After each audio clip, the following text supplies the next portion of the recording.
Our final exercise is going to be practicing the technique of mirroring. Mirroring can be helpful to create a sense of symmetry or to flip an object in place without having to rotate it or accidentally risk adjusting any of the sizes for it. So let's take a look at the sample.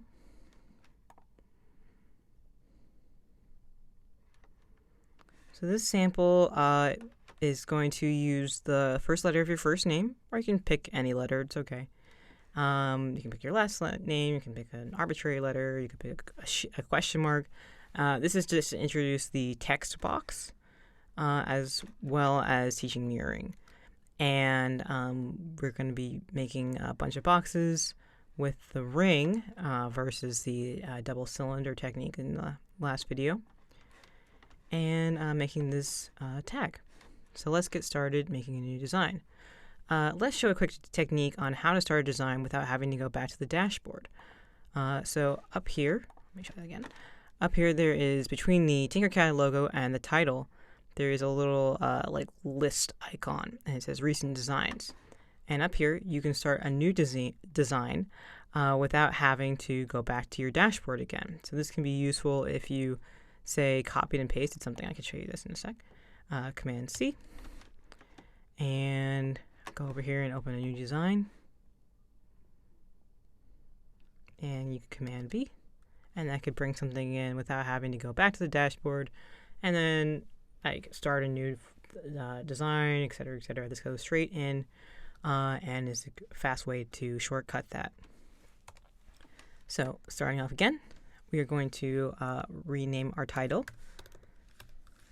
Mirroring _ my first name and last name. Enter. Okay, so we're going to get started by building our tag shape with a box. We're going to go to our right panel, grab a box, and click onto our work plane. And so we're going to input this one manually using the little chart and section over here. So click on length, and that's 36. Click on width, and 36 again, and height of 6. And that will get you started right there. Next, we're going to add the text box in here. So we're just going to click on text. It says literally text on the side, and if you hover over it, it says text as well. And then when you put it out here, it will also say text again. There are many options of text type. There's multi-language as the default. Then there is sans, sans mono, and sans serif or just sans serif is the one, or just serif. If you're going to do a text, I would usually recommend you do a sans because it's essentially boxes. And all these little extra details don't always print out the way you might hope. It can be the same. We saw that issue when people were using the Carvey before we upgraded our CNC machine, and those little bits don't always get noted in different path-based technology. So for this exercise, it won't hurt. And if you were to inevitably print this, it would show up. But what I would usually recommend for most things in the Makerspace, including for the Cameo Cutter and the Silhouette Machine, Cameo Cutter and Silhouette Machine, same thing. And for other things, is to using a serif, sans serif. Sorry, that means without the serif typography little thing is this little extra bit here. So serif, serif, sans serif doesn't have any of the extra little tails and details there. And usually this means it can print out a little bit easier. Font's a little fickle. It has to be pretty large, and sometimes the orientation matters, which is why you're not going to be having any text for any printed projects in here. But we can always talk about that down the road if you have curiosity about that. So we're going to actually stick with the default. Like I said, this project isn't being printed, so it's okay. And you change your text over here. So where it says text, it's literally text written, and then there is a box right here. So we're just going to write, this is my first letter of my first name, enter, and it's ready to go. You can also change the height of things. We're going to manually change it to 8. That lowers it just a little bit. You know, I'm not liking that. Let's change it to 7. And you can add a bevel to some of these things. You know, so that actually increases the size because the bevel has to be a little bit neater. And in order for a bevel to work, you have to actually add segments to it as well. But then again, these make these little details a little bit harder to see. So if you note that, the more little details you add, sometimes it can be a little bit harder for the software to read it. It's doing its best, but it can only do what it's capable of. So no bevel. Height of 7. Put that back. And then we're going to center this on here. So we're not going to manually center it. I'm moving it over by hand. But what you're going to do is trusty highlighting of both, dragging your box around, like so. I'm going to change it to 8 so it's a little more pronounced. Sorry about that confusion. Okay. And then we're going to highlight both, and we're going to align this in the center and the center.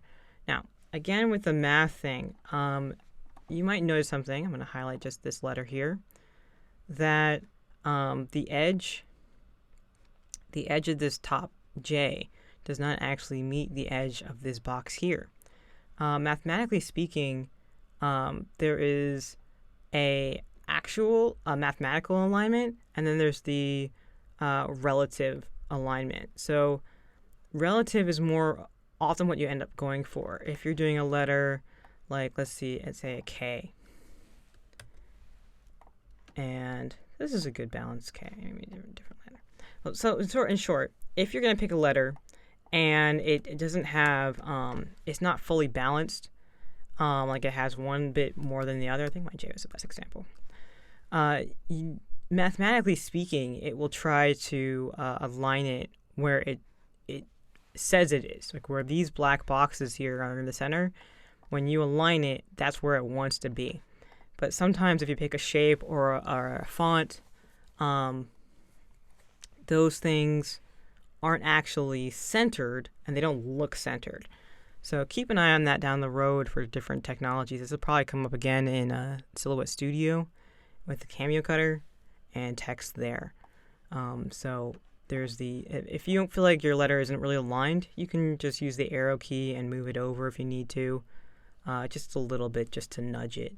And that arrow usually means that nudge, N-U-D-G-E. All right, and then we're going to group these two together to make one shape. Okay, so we have our first shape, and let's mirror that. So we're going to go Command-D. You might note in the future that I did use Command-C at the beginning just to show the example of copying something and moving it over somewhere else. You could have done Command-D, which is the duplicate key. But in the future, I'm probably going to be only using duplicate because it's just more consistent. And it allows me, the software is going to remember it. So that way I actually have more control over what I'm copying. So Command-D in the future. So I have Command-D, press that, and we're going to mirror that. And you see it like so. That's the mirror in the upper right next, just to the left of the import key, and just to the right of the align tool.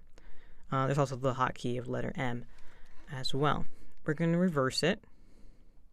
And you can see where it's going to reverse on the screen if you hover your mouse over the arrows and they turn red.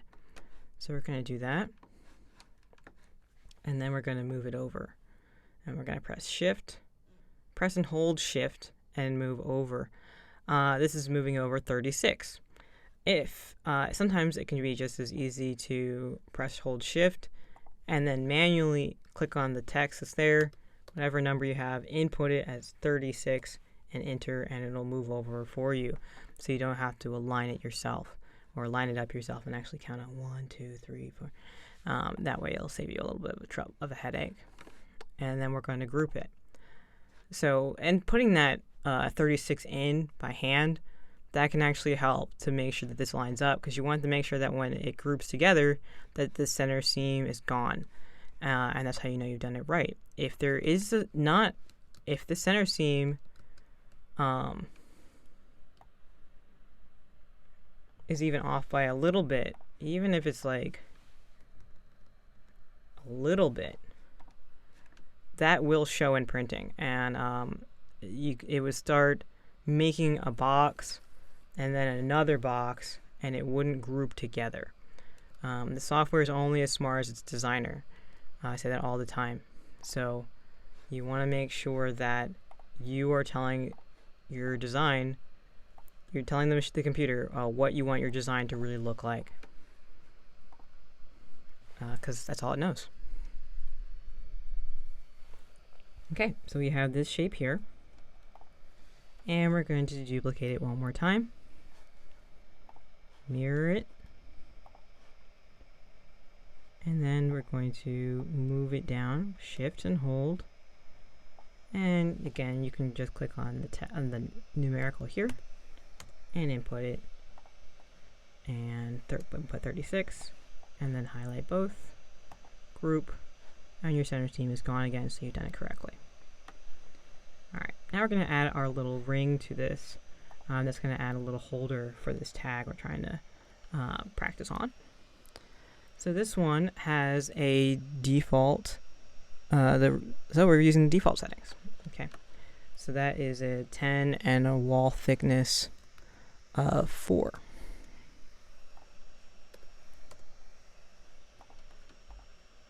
Okay, and we're going to lower this height down. Click on the top box there.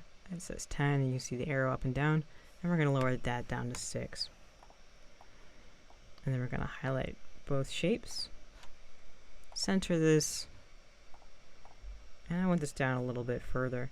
You can manually shift and hold, or just a quick shape. Make sure that you're aligned like this.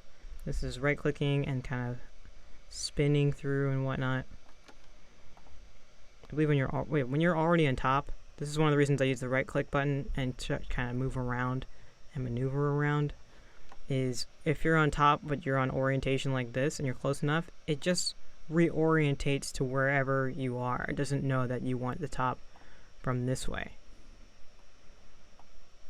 It doesn't know what you really want. You have to kind of guide it. So if you're facing this way and your ring is on top and your box for your tag is on the bottom, you can press the down arrow. If you know that you change that orientation and you press down, it's going to move this way. Again, it's only as smart as what it sees. It can't know otherwise. It reorientates everything. So we're just going to have it be a little bit in here, a little bit more.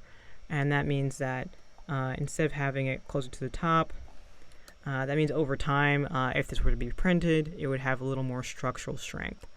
And that would be good for this. Highlight both objects together and group it. And we're done. So that's the end of the exercises for the non-printable ones. And now we're going to be moving on into our projects. We're going to be working on a button, a ornament, and then a little miniature piece that will work on teaching you about supports and orientating your prints for 3D printing. And remember, we're going to go back and save. It saves your file automatically. There's no actual like Command S or anything like that, or going up to File and doing that. And then we're going to go to the gear, add to collection, and make sure you move this to mirroring. And double check. And all of my files have been moved over here. You can always change any of the colors if you'd like. Again, they're all just related to the software itself and for your own personal peace of mind, or just if you like rainbow colors, whatever.